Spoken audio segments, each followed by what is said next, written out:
எதுக்காக இப்படி கஷ்டப்படுறீங்க? எல்லாம் நீங்க சொல்ல போற ஐ லவ் யூங்கிற 3 வார்த்தைக்காக தாங்க. I love you, I love you, I love you 3 தடவை சொல்லிட்டேன். இப்ப சந்தோஷம் தானே? ஐ லவ்ங்கிறது சாதாரண வார்த்தை இல்லைங்க.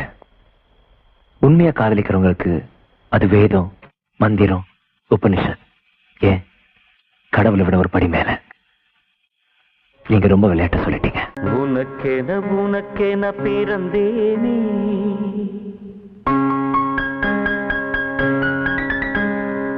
உயிரென உணர்வேன கலந்தேனே.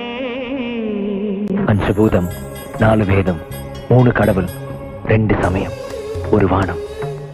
இது எல்லாத்தையும் விட பெருசுங்க ஐ லவ் யூங்கிற வார்த்தை. அது மனசுக்கு பிடிச்சவங்க கிட்ட மட்டும் சொல்றது. உனக்கென பிறந்தேனே, உயிரென உணர்வேன கலந்தேனே. இதயத்தை இழந்தேனே, இமைகளில் கனவுகள் சுமந்தேனே.